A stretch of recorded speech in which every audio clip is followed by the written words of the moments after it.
My dad grabbed my wrist and whispered, "Get your daughter out before dessert." My wife shouted, "She's not leaving." Then he slid me an envelope. When I opened it, I've always believed the most dangerous person in any house is the one everybody underestimates. People assume that a man who doesn't raise his voice has nothing to say.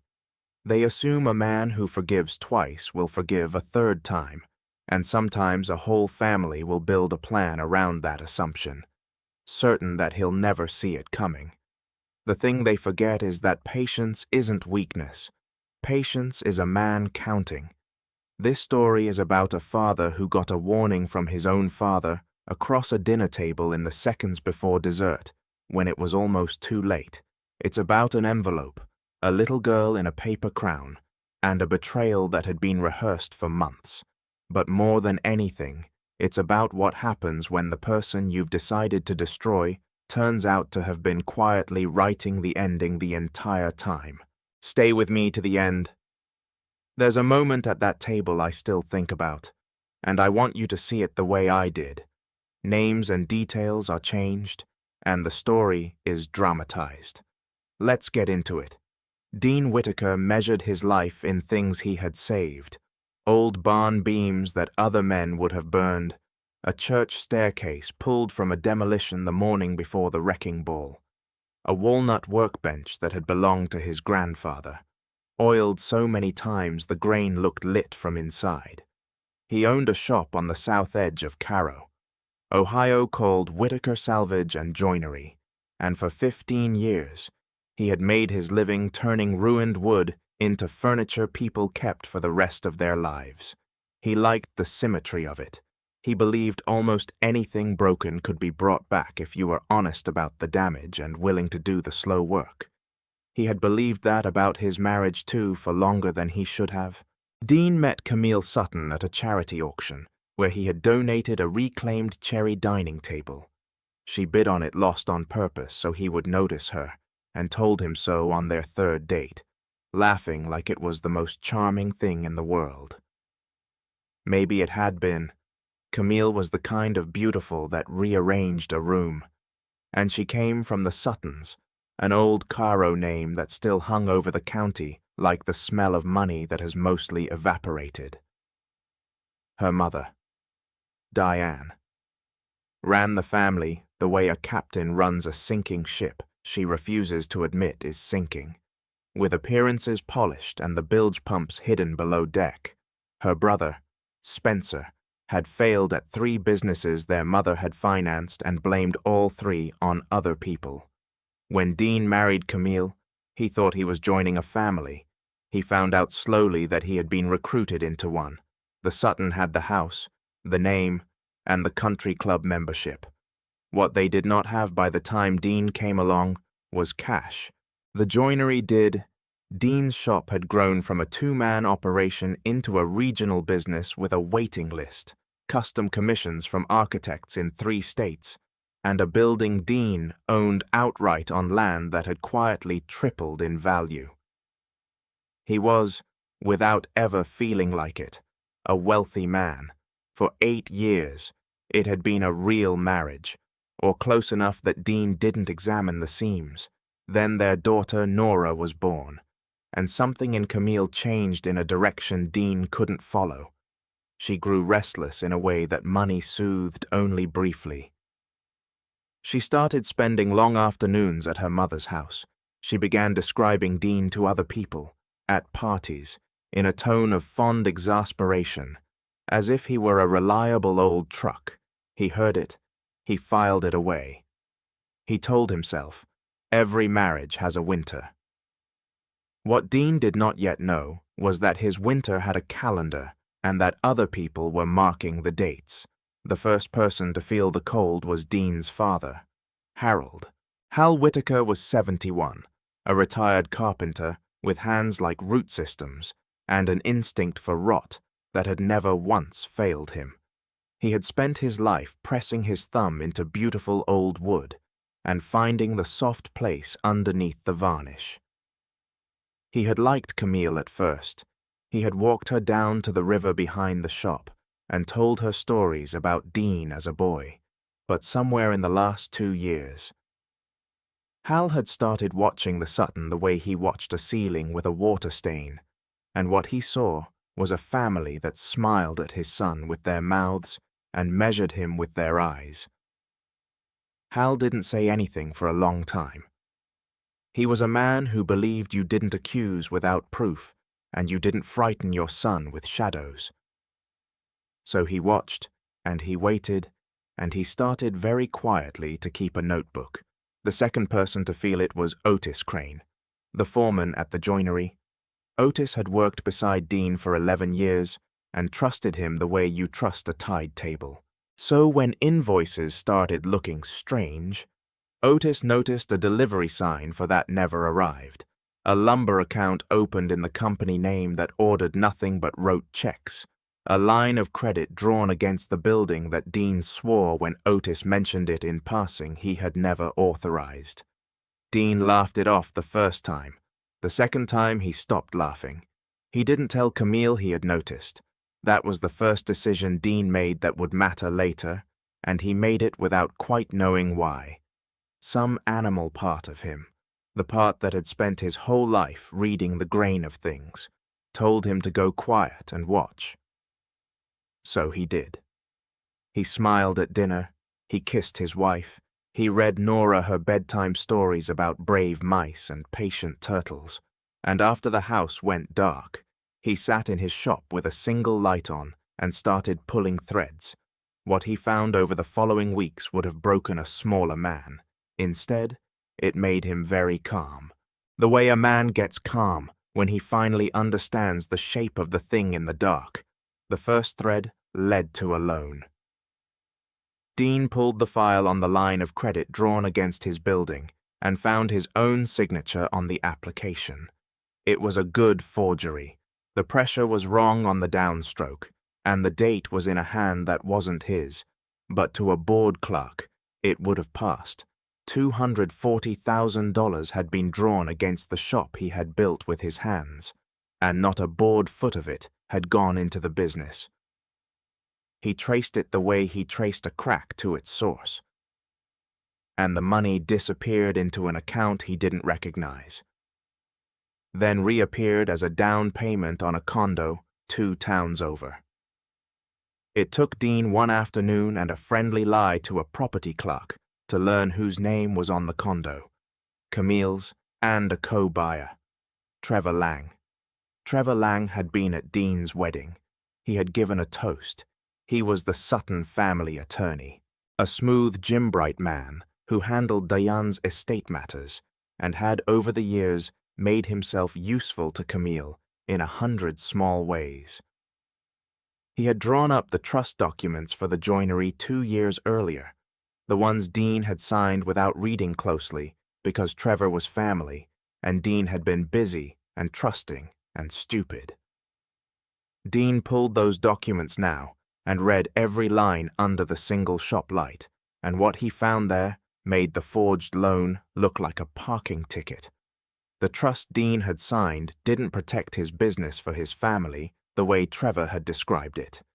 It moved control of the joinery into a holding entity with a board, and the board on Dean's incapacity or death passed to Camille and her appointed counsel. Her appointed counsel was Trevor Lang. Dean read it 3 times, then he sat very still in the dark and understood that he was not looking at a wife who had fallen out of love. He was looking at a plan. Dean did not go home that night and scream. He did not call a lawyer at midnight or confront Camille over the breakfast table. He had restored too many ruined things to mistake rage for repair. Rage was the wrecking ball. He wanted the slow surgical work, the kind that ends with the rot cut out clean and the structure still standing. So Dean Whitaker did 3 quiet things over the next month, and each of them would matter. First, he hired his own attorney, a woman named Margot Ellis, who ran a small practice on the North Side and had a reputation for being the lawyer other lawyers were afraid to find on the other side of a table. Dean walked into her office with a banker's box of documents and laid it open without a word.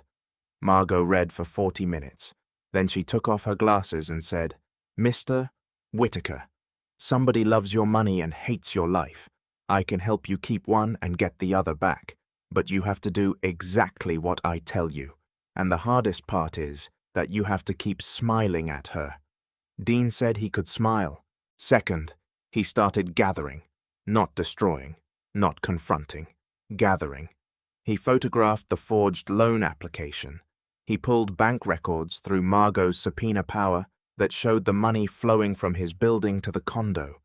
He found in Camille's own carelessness a second phone in the lining of a suitcase, an unlocked burner full of months of messages between her and Trevor that read like the diary of two people planning a funeral they were impatient to attend.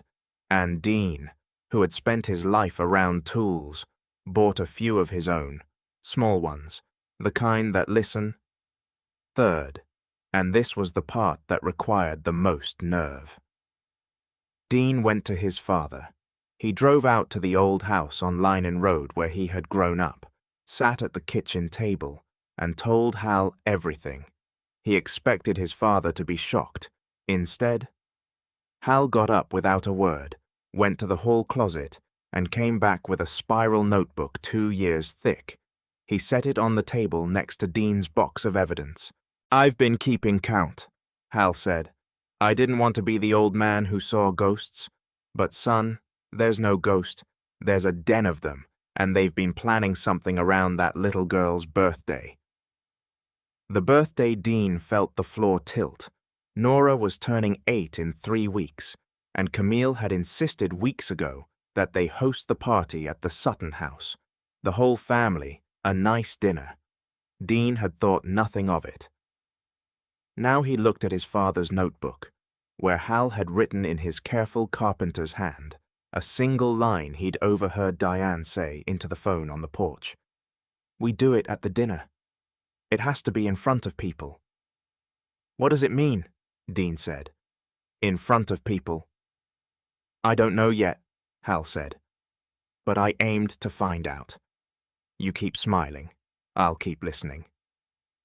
What neither of them knew yet was that the Sutton had built their plan around the one weakness they were certain Dean had, that he loved his daughter, and that a man who loves his daughter can be made to look like a monster in front of a room full of witnesses if you stage it right. The plan, as Hal pieced it together over the following 2 weeks, was uglier and smarter than anything Dean had let himself imagine. The Sutton were not merely going to divorce Dean and rob him, they were going to destroy him in a single coordinated night, and they were going to use his own love for Nora as the trapdoor. Hawal learned the shape of it the way old men learn things, by being treated as furniture. He had taken to dropping by the Sutton house unannounced, dropping off a fixed lamp, returning a borrowed dish, lingering on the porch where the family forgot he could hear, and over those visits, the pieces assembled themselves into something monstrous. There would be a scene at the birthday dinner. Camille and Diane had rehearsed it. Sometime after the cake, Camille would provoke an argument, escalate it, and at a prearranged signal, Spencer would step in to protect his sister. Spencer, who lifted weights and bruised easily on purpose, would take a fall, maybe split his own lip, and Diane would call the police she had already alerted with a vague earlier complaint.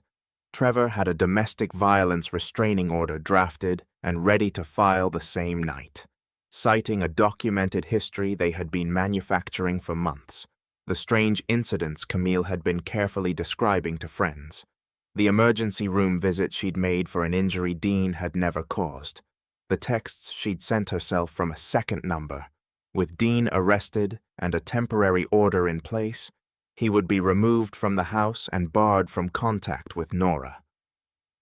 And while he sat in a holding cell, Trevor would walk an emergency motion through a friendly judge that triggered the trust's incapacity clause, install the sudden controlled board over the joinery, and freeze Dean's accounts. By morning, Dean would have no business, no money, no home, and no daughter, and a paper trail, months deep, that made him look exactly like the man they would describe to the court. The condo, the forged loan, the affair, all of it would be buried under the avalanche of a violent husband narrative. It was, Dean had to admit when his father laid it out, a beautiful piece of work. They had used his decency as load-bearing structure. They were certain he would react, that a cornered, honest man would shout and grab and give them the scene they needed. But Dean wasn't going to react. That was the thing they had gotten wrong about him, the soft place in their plan that they couldn't see because they had never understood him at all. He was going to let them build the whole thing, board by board, and then he was going to be the one holding the match. He and Margot worked the counterplan like a commission with a hard deadline. The forged loan, the affair, the secret condo, the manufactured restraining order history, the texts Camille had sent herself, the recorded calls Hal had caught of Diane coaching the story. All of it went into a sealed package, copied 3 times, held by Margot and by a retired detective she trusted named Lorraine Pace, Detective Pace. It turned out, had spent her career on exactly these cases. False reports weaponized inside families, and she had a particular cold anger toward people who used the system as a knife. She agreed to be present near the Sutton house on the night of the party, with 2 copies of everything, and a friend still on the force who owed her. There was one more piece, the piece that kept Dean up at night, the signal. They had to know the exact moment the trap would spring so they could spring their own first. And here, Hal did the bravest thing an old man can do. He volunteered to be inside the house at the table listening with one of Dean's small tools in his shirt pocket and a single job. When he heard the plan begin, he was to get Dean and Nora out and let everything else fall. The night came warm and clear. The Sutton house glowed with rented string lights and the particular tension of a family pretending. Dean arrived with Nora in a paper crown she had made herself, 8 years old and luminous with the joy of it, and he kissed Camille on the cheek and shook Spencer's hand and complimented Diane on the table. And he smiled, and inside his chest, his heart was a slow, steady drum, because tonight, after months of holding still, the wood was finally going to move. Dinner was a performance, and everyone at the table was acting except the child. Nora sat at the head in her paper crown, narrating the plot of a cartoon to anyone who would listen, and the adults around her wore the bright, fixed faces of people waiting for a starting gun. Dean watched it all with the calm of a man who has already read the last page. He saw Camille's hand drift twice toward her phone. He saw Spencer drinking water instead of wine, keeping sharp. He saw Diane glance at the clock on the mantel, as if she had somewhere to be at a precise minute, and he saw his father Hal at the far end, eating slowly, saying little, one hand resting near his shirt pocket. The food came and went, the conversation circled, and then, exactly as Hal had predicted, Camille set the hook. She brought up money in front of everyone in a voice pitched to carry. She accused Dean of hiding accounts, of cutting her off, of the things he'd been doing lately that scared her. It was clumsy and rehearsed, and it landed in the room like a thrown plate. Spencer set down his glass. Diane's hand moved toward her purse, where her phone was, where the half-dialed call to the police was waiting. This was the moment the whole plan turned on. This was where the cornered husband was supposed to stand and shout, to grab his wife's arm, to give them the picture. Dean felt the pull of it in his blood, the pure animal desire to defend himself, and he understood at last why they had been so confident. It was almost irresistible, and under the table, his father's hand closed around his wrist. Hal's grip was shaking. He leaned in close, his voice barely a breath, and said the words Dean would remember for the rest of his life. "Get your daughter out of this house before dessert. Don't ask questions." He pressed something into Dean's hand under the cloth, a thick envelope warm from his pocket. "They've been waiting for this moment," Hal whispered. "They're doing it tonight." And then, lower still, "When you open that, you'll know I told you the truth about all of it." Dean didn't open it. He didn't need to. He stood up, and instead of the rage they were braced for, he smiled the easy smile of a father whose kid is up past her bedtime. And he said, "Nora, sweetheart, go grab your jacket. We're going to go get ice cream, just you and me, and we'll bring some back for everybody." He said it warm, he said it light. He kissed the top of his confused, delighted daughter's head and walked her to the door. And the whole rehearsed machine of the dinner stalled because none of them had a line for this. The provocation had been delivered, and the target had simply pleasantly refused to be provoked. Camille shot up. "She's not leaving. Nora, sit down." And there, for the first time all night, the mask slipped, the room heard it, the panic under the command, the wrongness of a mother fighting that hard to keep a child at a table. Dean crouched to Nora's level, told her to wait on the porch with Grandpa Hal for 1 minute, and Hal rose and took the little girl's hand and walked her out into the warm night and the waiting car where Detective Lorraine Pace was parked across the street with 2 sealed copies of everything and a phone already connected to a sergeant she trusted, with Nora safe. Dean turned back to the room, and he finally opened the envelope. He didn't need its contents to know the truth.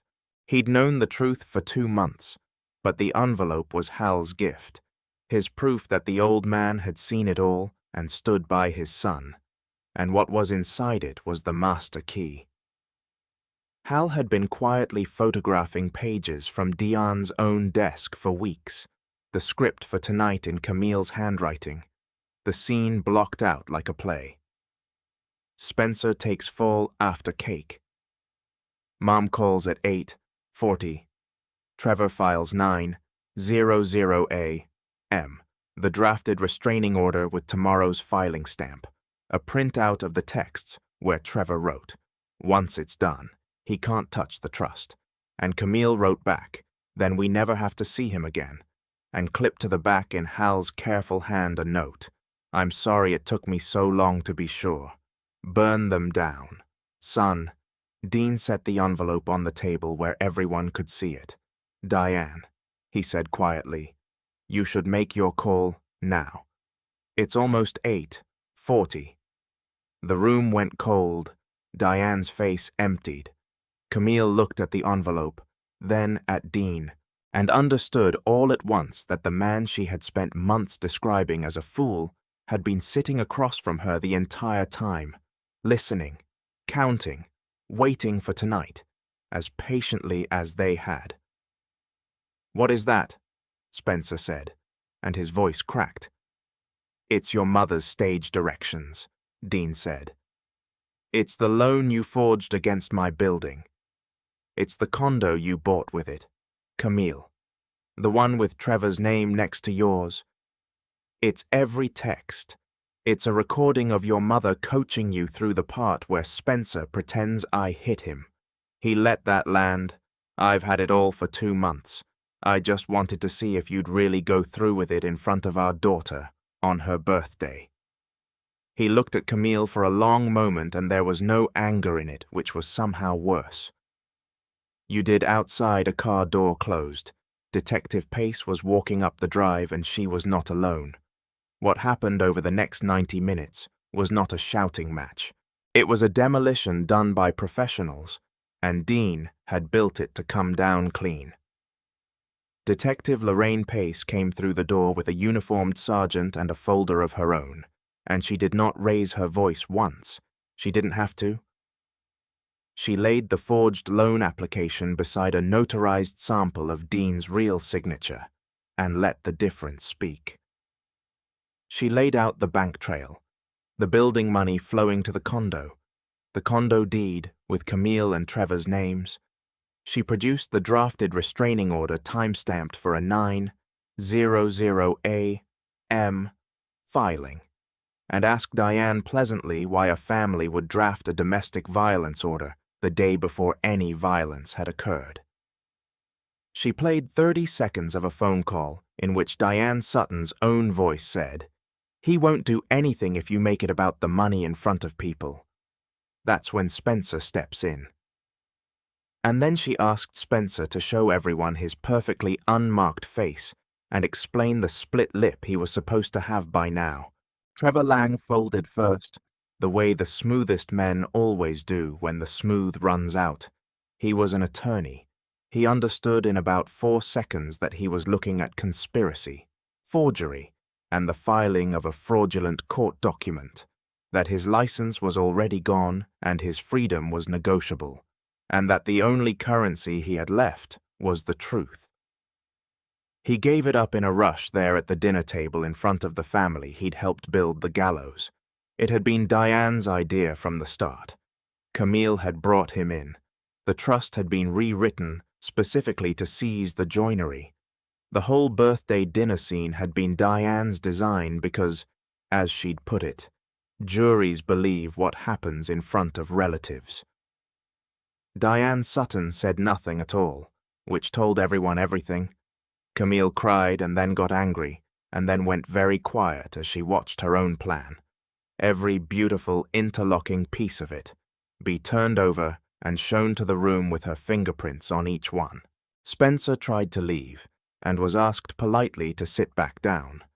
The arrests didn't all happen that night because the real world is slower than the moment of justice we wish for. But they happened. Trevor Lang was disbarred and pleaded out to forgery and conspiracy in exchange for his testimony. Diane Sutton, the matriarch who had run her sinking ship for 30 years, was charged with conspiracy and filing a false report, and watched the Sutton name finally finish evaporating in the county paper. Spencer took a plea on the fraud, and Camille, who had signed Dean's name to a loan and her own name to a plan to take their daughter, faced the charges that her own handwriting had written for her. Dean didn't gloat. That was the part people who heard the story later always found strangest. He had every right to. Instead, in the weeks that followed, he did what he had always done. He did the slow, honest work of repair. Margot dissolved the poisoned trust and restored the joinery to clean ownership. The forged loan was unwound. The bank, faced with its own clerk's failure, ate the loss it had let through. The condo was sold, and the money came home, and custody of Nora went to Dean fully after a family court judge read Camille's own birthday party script and looked at her over her glasses for a long, long time. The thing Dean fought hardest for in the end wasn't the money, or even the vindication. It was that Nora would never know the full shape of what her mother had tried to do at her 8th birthday. He buried that. He let Nora keep a sanded-down version, a mom who got sick and had to go away for a while, because Dean Whitaker had spent his whole life deciding what was worth saving and what was beyond it, and he decided his daughter's childhood was worth saving even from the truth. Hal moved into the apartment over the shop. On warm nights, the two of them sat by the river behind the joinery while Nora chased fireflies, and they didn't talk much about it, the way men who've been through something together often don't. But once near the end of the summer, Hal said, "You could have burned them down any time this whole year. Why'd you wait?" And Dean watched his daughter's small shape moving through the dark with a jar of light in her hands. And he said, "Because I wanted to be sure I was cutting out the rot and not the wood." Hal nodded like that was the truest thing he'd ever heard, because to a man who'd spent his life with his thumb pressed against beautiful old things, looking for the soft place underneath. It was. So that's the story, and I've been turning it over in my head ever since I first heard it. The way you keep running your thumb over a splinter. Here's what stays with me. We're taught that the way to survive an ambush is to fight back hard and fast, to be the loudest, angriest person in the room the second someone wrongs us, and every single thing about the trap that family built depended on Dean doing exactly that. They didn't fear his anger. They were counting on it. His anger was the load-bearing wall of their entire plan. The most powerful thing he ever did was the thing they never planned for. He stayed calm, he kept counting, and he refused to be the man they needed him to be. That's the part I want you to carry out of here. When someone is provoking you in front of an audience, escalating, daring you to react, it is almost always because your reaction is the thing they need.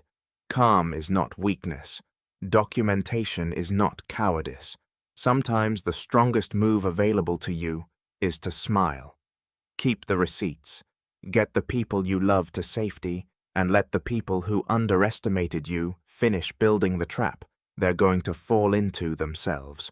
And there's a softer thing in here, too. Easy to miss under all the courtroom satisfaction. The hero of this story isn't really the clever husband. It's a 71-year-old man who refused to look away when looking away would have been so much easier, who kept a notebook for 2 years because he loved his son enough to be the one who saw the rot first.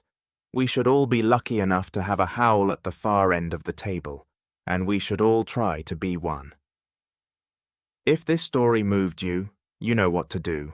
Subscribe. Leave a comment telling me whether you'd have waited like Dean did or burned it down on day one, and I'll see you in the next one.